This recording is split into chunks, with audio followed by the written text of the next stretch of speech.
30 de novembro de 2023. Hoje fazem 88 anos que um dos meus poetas prediletos deixou esse plano. Em 30 de novembro de 1935, Fernando Pessoa saía dessas paragens, mas deixava nessas paragens muita coisa legal, muita coisa boa escrita, e eu vou falar um pouquinho sobre isso.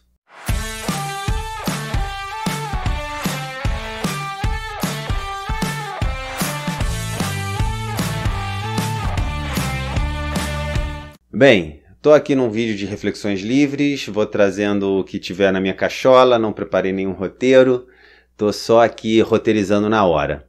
Então, vamos ver como que sai. É o seguinte, eu conheci Fernando Pessoa na minha adolescência, nas primeiras aventuras literárias que eu fiz, e ele me cativou muito, assim, porque eu peguei um poema dele, que são 4 quadras, poema simples, pequeno, mas que ao ler a primeira quadra, meu cérebro deu um nó assim, fez um... O que foi? Como que é?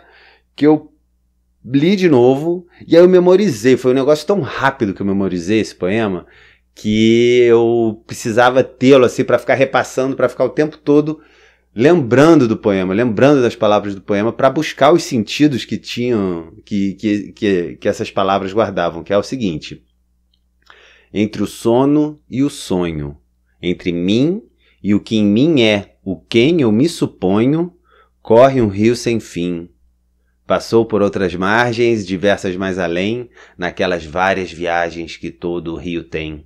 Chegou onde hoje habito, a casa que hoje eu sou. Passa se me medito, se desperto, passou. E quem me sinto e morre, no que me liga a mim, dorme onde o rio corre, esse rio sem fim. Foi a primeira quadra que me deu esse nó no cérebro, assim, entre o sono e o sonho, entre mim e o que em mim é, o quem eu me suponho, corre o rio sem fim, né? Essa substantivação do pronome fez assim, eu falo, como assim, cara? E o Fernando Pessoa, a obra do Fernando Pessoa é fantástica nesse sentido de desdobrar mundos que nós guardamos, no caso, desdobrar pessoas que nós somos, né? Ele vem e mostra como que nós somos habitados por diversas personalidades, e assim, é incrível que ele produziu naquele período pós-romantismo, pré-modernismo ali, né? Ele é considerado um simbolista, e eu acho que esse termo vem muito a calhar, cai muito bem na obra dele, porque ele está o tempo todo trabalhando com símbolos e está tornando um símbolo até a si mesmo como uma figura de observação e de conhecimento, né? Eu tenho que conhecer a mim mesmo, e como que eu vou conhecer assim? Como que eu vou me conhecer, né? E a obra dele é esse mergulho no inconsciente, eu vejo assim, né? Essa é a minha opinião sobre a obra dele. É um mergulho no próprio inconsciente. E eu acho que ele estava, assim, não é à toa que eu vejo que ele estava respirando os mesmos ares que Freud. Ele está vindo de uma tradição que percebeu que a tradição que começou no Iluminismo, né, onde a razão tem um alvorecer fantástico no século XVII, no século XVIII ela atinge seu ápice, século XIX ela começa a ter o ocaso, e no século XX ela se põe total, entendeu? Então, essa transição do século XIX para o século XX é um momento muito peculiar nessa readequação das nossas expectativas diante da razão e diante dos problemas do mundo, e como que a razão vai resolver esse problema. Então, Freud vem desbancar a razão e vem colocar o inconsciente como força presente, mesmo que a gente não veja. Então, essa ligação, assim, eu sempre fiz essa ligação um pouco, sabe, entre essa obra do Pessoa e todo esse movimento da psicanálise, de começar a olhar o sujeito além dessa casca racional e consciente que a gente fica, além das máscaras, né? Que no poema Tabacaria ele também fala das máscaras, que você fica muito tempo com a máscara e quando você tira você não consegue, ela já está agarrada no teu rosto e tal. Então ele vem trazer esses problemas, né, e vai colocá-los todos na sua arte, assim. Então o Fernando Pessoa, ele ajuda a gente a se realocar diante de nós mesmos. Esse poema que eu citei que agora, ele aponta exatamente isso, essa cisão que existe entre nós e entre mim, e o que em mim é o quem eu me suponho, quem eu suponho que eu seja, esse ser figurativo e imaginário que eu acho que eu sou. Como que eles se comunicam, né? Tem outros versos do Pessoa que eu adoro, que é: quantos Césares fui, quantos Césares fui, quantas vidas nós vivemos, quantas vidas nós vivemos hoje, entendeu? Não sem querer entrar numa esfera muito mística, que o Pessoa compartilhava muito. Eu estou muito com ele nesses campos, assim, converso bastante com ele nesse sentido. Mas independente de qualquer questão, hoje, quantas vidas eu vivo hoje? Quantas vidas eu sou e como que se dá essa minha relação com essas minhas vidas internas, essas minhas vidas íntimas que estão aqui pululando e eu sou responsável por organizá-las, né? Então eu separei aqui um texto, Teoria Crítica e Psicanálise.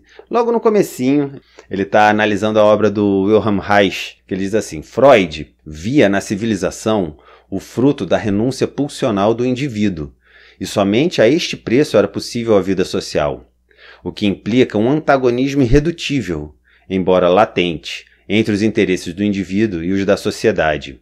A teoria de Reich elimina o conflito, ou pelo menos o relativiza, transpondo-o do plano estrutural das fatalidades biológicas para o plano das contradições históricas solúveis historicamente.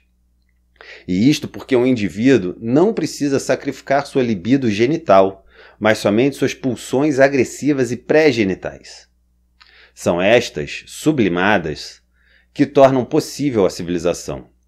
Mas como essa sublimação só pode ocorrer com a participação energética da genitalidade, segue-se que não somente a vida social é plenamente compatível com o livre desenvolvimento da libido genital, como tal desenvolvimento constitui condição sine qua non para a formação da cultura e para a manutenção de uma vida social harmoniosa.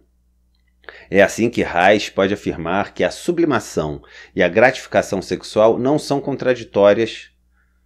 Contraditórias, sim, são a sublimação e a atividade sexual inadequada. É preciso, diz Reich, substituir a fórmula freudiana sensualidade ou cultura pela fórmula cultura na sensualidade. Eu trouxe esse parágrafo porque eu quero trazer para reflexão exatamente essa questão de como que se dá o casamento entre nossas pulsões e a sua realização. Então, quando ele fala das pulsões genitais, é o direito ao gozo que todos nós temos. E se nós não conseguimos exercer esse direito, a gente começa a ter os problemas. E então, não é o que eu entendo, né? Não vou entrar muito a fundo nas teorias psicanalíticas do Freud, nem na do Reich, eu só quero apontar como que, e dentro do contexto do Fernando Pessoa, manifestando as várias pessoas e nos dando o caminho para manifestar nossas várias pessoas, que esse encontro das pulsões com a realização é a condição sine qua non para uma vida social harmoniosa.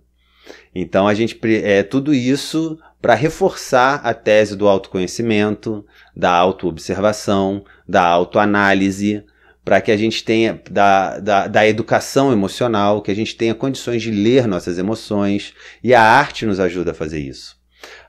Por isso que eu incentivo todo mundo aqui a ler, leia bastante e se intrigue, comece a questionar mesmo e vamos procurar saídas para a gente viver melhor, conseguir viver melhor com as nossas pulsões, com as nossas paixões, com as nossas forças aí que estão querendo se manifestar. Eu tive a ideia de fazer esse vídeo porque eu já estava há muito tempo querendo fazer um vídeo sobre Fernando Pessoa e sobre esse encontro do Pessoa com a psicanálise, né, da manifestação do inconsciente na sociedade. A gente está indo agora, no meu entender, para uma situação que a gente precisa olhar para a estrutura desse inconsciente, sim. A gente precisa se autoanalisar, se autoobservar para conseguir entender exatamente onde nossas pulsões estão sendo reprimidas, para que a gente consiga libertá-las sem culpar o amiguinho, a amiguinha, pela nossa opressão, dizendo que minha pulsão está reprimida por causa de você ou por causa de tal ou qual situação. A gente precisa ter noção para conseguir trabalhar com isso. E aí eu resolvi fazer hoje, 30 de novembro, porque eu achei esse livrinho aqui, Fernando Pessoa, Hóspede Peregrino, que é uma publicação de achei num sebo. É uma publicação de uma exposição que teve em 1981. Veja você, eu tinha 1 ano de idade quando essa exposição foi feita. E esse livro traz muita coisa legal desse poeta. E falando que ele morreu em 30... Aí eu vi que ele morreu em 30 de novembro. Falei, cara, tá muito perto agora, eu vou fazer o vídeo. Então eu deixo aqui minha singela homenagem a esse grande poeta, a esse místico de mão cheia, a esse convidador a vida, a mergulhar no mundo, a refletir sobre o que você quer, como que você está conseguindo assimilar a sua cultura e transformá-la, em vez de cultura ou sensualidade, cultura na sensualidade, ok? Porque a gente precisa dos nossos campos abertos para a gente ser livre. Eu costumo dizer que ser livre é muito difícil, se não fosse difícil, estava todo mundo aí vivendo a sua liberdade da maneira mais plena. E eu acho que também não estou aqui para dizer que Freud estava errado. Eu acho que realmente, tanto que ele presenciou o nazismo, ele presenciou as atrocidades aí dessa pulsão racionalizada, essa pulsão de morte racionalizada. Então eu acho que ele está certo sim, que existem pulsões que precisam ser reprimidas em benefício da sociedade, mas que não é esse a regra pela qual a sociedade harmoniosa e de pessoas livres vai se constituir. A gente precisa ter noção de quais são as pulsões que precisam sim ser trabalhadas no foro íntimo e quais as pulsões que a gente consegue expressar para construir o tecido social, construir uma realidade mais satisfatória para a gente. Tá ok? Que é disso que se trata, todos esses assuntos que eu trago aqui. Como que a gente constrói uma realidade mais harmoniosa e mais satisfatória para a nossa vida. Ok? Um forte beijo, espero que tenham gostado. Comenta, curte, compartilha, se inscreve no canal se ainda não está inscrito, se ainda não está inscrita, que eu tô aí na luta, tá bom? Até já.